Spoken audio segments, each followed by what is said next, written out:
ഇന്ന് നമുക്കൊരു ദീപാവലി സ്വീറ്റ് ഉണ്ടാക്കിയാലോ.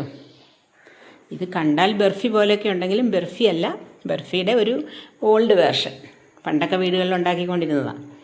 അതിന് ഒരു പാൻ എടുത്ത് അതിലേക്ക് 1 കപ്പ് ആട്ടപ്പൊടിയും 1/2 കപ്പ് കടലപ്പൊടിയും 1 നുള്ളു ഉപ്പും കൂടി ഇട്ടിട്ട് നന്നായിട്ട് മിക്സ് ചെയ്യുക. ഇത് അടുപ്പിൽ വയ്ക്കരുത്, അടുപ്പിൽ വയ്ക്കാതെ വേണം ഈ കാര്യങ്ങളൊക്കെ ചെയ്യാൻ. അടുപ്പിൽ വയ്ക്കുന്നതിന് മുമ്പ് ചെയ്യേണ്ട കാര്യങ്ങളാണിത്. ഇതൊക്കെ നന്നായിട്ട് ഇളക്കി യോജിപ്പിച്ചതിന് ശേഷം ആ കടലപ്പൊടി ആട്ടപ്പൊടിയൊക്കെ നന്നായിട്ട് യോജിച്ച് കഴിയുമ്പം അതിലേക്ക് നമ്മൾ 50 ഗ്രാം ബട്ടറും 1/4 കപ്പ് നെയ്യും, നെയ്യില്ലെങ്കിൽ സൺഫ്ലവർ ഓയിലായാലും മതി, പക്ഷെ നെയ്യാണ് അതിൻ്റെ ടേസ്റ്റ്, നല്ലൊരു മണവും, അതും കൂടെ ചേർത്ത് നന്നായിട്ട് മിക്സ് ചെയ്യുക.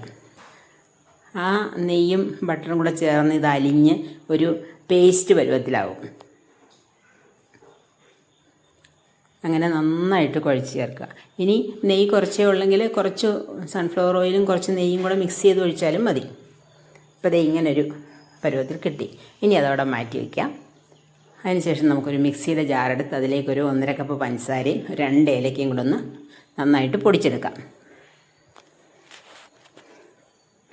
ഇനി ആ നേരത്തെ മിക്സ് ചെയ്ത് വെച്ച കൂട്ട് അടുപ്പിൽ വെച്ചിട്ട് ഏറ്റവും കുറഞ്ഞ തീയിൽ വെച്ച് ഇളക്കി കൊടുത്തുകൊണ്ടേയിരിക്കുക. ആദ്യം ഇച്ചിരി ഒരു കട്ട പോലൊക്കെ ഇരിക്കും, തീ ചൂടായി വരുമ്പം ഇച്ചിരി ഒരു കട്ട പോലൊക്കെ ആവും, പക്ഷേ അതങ്ങ് ലൂസായിക്കോളും. കുറച്ച് നേരം ഇളക്കി കഴിയുമ്പോൾ ആ പൊടിയൊക്കെ മൂത്ത് നല്ലൊരു മണവും വരും, ഒരു കളറൊക്കെ മാറി ഒരു ലൈറ്റ് ബ്രൗൺ അങ്ങനെ ഒരു കളറിലേക്ക് വരും. ആ സമയത്ത് പൊടിയൊക്കെ ഒന്ന് ചുരുങ്ങുന്നത് കൊണ്ടാണ് ഇത്തിരി ലൂസാവുന്നത്. നമ്മൾ കൈവിടാതെ ഇളക്കി കൊടുക്കണം, അല്ലെങ്കിൽ പെട്ടെന്ന് കരിഞ്ഞു പിടിക്കും, കടലമാവും കൂടെ ആയതുകൊണ്ട്. അപ്പോൾ അത് ഇങ്ങനെ ഒരു ടെക്സ്ചർ വന്നപ്പോൾ നമ്മളതിനെ അടുപ്പിൽ നിന്ന് ഇറക്കി വയ്ക്കുക. അടുപ്പിൽ നിന്ന് ഇറക്കി താഴെ വെച്ച് ഒരു 2-3 മിനിറ്റ് അതിൻ്റെ ചൂടൊന്ന് ഇത്തിരി ഒന്ന് ആറണം. ഭയങ്കര ചൂടോടുകൂടി പഞ്ചസാര ഇടാൻ പറ്റത്തില്ല. അപ്പോൾ ഇത്തിരി ഒന്ന് ആറിക്കഴിയുമ്പം, എന്നാൽ ചൂടും വേണം, ആ സമയത്ത് നമ്മൾ ആ പൊടിച്ച് വെച്ചേക്കുന്ന പഞ്ചസാര ഇട്ട് കൊടുക്കുക. എന്നിട്ട് അതിനെ വീണ്ടും നന്നായിട്ട് ഇളക്കുക. പെട്ടെന്ന് ഇളക്കി കൊടുക്കണം, അല്ലേ പെട്ടെന്ന് കട്ട പിടിച്ചു പോകും. അതുകൊണ്ടാണ് ഒത്തിരി ചൂടിലിടരുതെന്ന് പറയുന്നത്, പെട്ടെന്ന് പഞ്ചസാര ഉരുകിയാൻ കട്ട പിടിക്കും. എന്നിട്ട് അതൊരു നെയ്യ് തടവിയ പാത്രത്തിലേക്ക് കോരിയിട്ട് നന്നായിട്ട് ലെവൽ ചെയ്ത് ഉറപ്പിക്കുക. ഈ സമയത്ത് വേണമെങ്കിൽ അതിനകത്ത് കുറച്ച് നട്ട്സ് പൊടിച്ചിട്ട് കൊടുക്കാം, ഇതല്ലെങ്കിൽ ഇതിൻ്റെ പുറത്തിട്ടാലും മതി. ഞാനിപ്പോൾ ഇതിൻ്റെ പുറത്താണ് കുറച്ച് കാഷ്യൂനട്ട് പൊടിച്ചിട്ട് കൊടുത്തത്.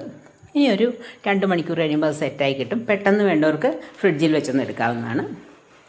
കട്ട് ചെയ്ത് ബർഫി പോലെ പീസാക്കി എടുക്കാം. നല്ല ടേസ്റ്റാണ്. അതിനൊരു ബർഫിയുടെ അത്ര ഒരു കട്ടിയില്ല, എന്നാൽ കേക്ക് പോലെ അത്ര സോഫ്റ്റുമല്ല.